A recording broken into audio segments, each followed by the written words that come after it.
நம்ம உடனே சொல்லுவாங்க இவன் சினிமா நடிகை, இவனுக்கு என்ன அரசியல் தெரியும். எல்லாருமே இப்படி நினைச்சுக்கிட்டு இருக்கு, சினிமா நடிகை அரசியல் தெரியாதுன்னா கடைசியில் உங்களுக்கு அரசியல் தெரியாம போயிடாம. அதுவும் பார்த்துக்கிறேன். அவங்க சொல்றாங்க, நான் அதை பத்தி நான் சிந்திக்கல. அவங்களுக்கு தெரிஞ்ச அரசியல் அதான், என்னை சினிமா நடிகைன்னு சொல்லிட்டு போகலான்ட்டு மக்களை கொள்ளையடிக்கிற அரசியலா பண்ணிட்டு இருக்காங்க. அது தப்பு. உண்மையை சொல்லணும் என்றால், நகரத்துல படிக்கிற பிள்ளைகளுக்கு எல்கேஜி யூகேஜி அப்படின்னு 3 வயசுல கொண்டு போய் சேர்த்துறாங்க, இல்ல 4 வயசுல சேர்த்துறாங்க. அவங்க படிச்சுக்கிட்டு அப்புறம் வராங்க. ஆனா கிராமத்து பிள்ளைகளுக்கு எல்கேஜி யூகேஜின்னு ஒரு பாடத்திட்டம் இருக்கான கிடையவே கிடையாது. எடுத்தோன்னு 5 வயசுல கொண்டு சேர்க்கிறாங்க, 1ஆவதுல சேர்க்கிறாங்க. அவங்க எப்படி படிப்பாங்க?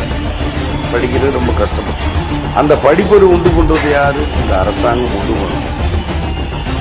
இதுலதான் கல்வி தரம் வேறுபடும். இங்க எல்கேஜி யூகேஜி, இங்க எல்கேஜி யூகேஜி கிடையாது. கிராமத்துல படிக்கிற ஏழை பிள்ளைகள், நகரத்துல இருக்கிற மெட்ரிகுலேஷன் பள்ளிக்கூடத்துல, அதாவது நகரம் என்பதை விட கிராமத்துல இருக்கிற +1 +2 கொடுக்கிற பாடத்தை நகரத்தில் இருக்கிற மெட்ரிகுலேஷன் பள்ளிக்கூடத்துல 9வது 10ஆவதுலயே படிச்சிடறாங்க.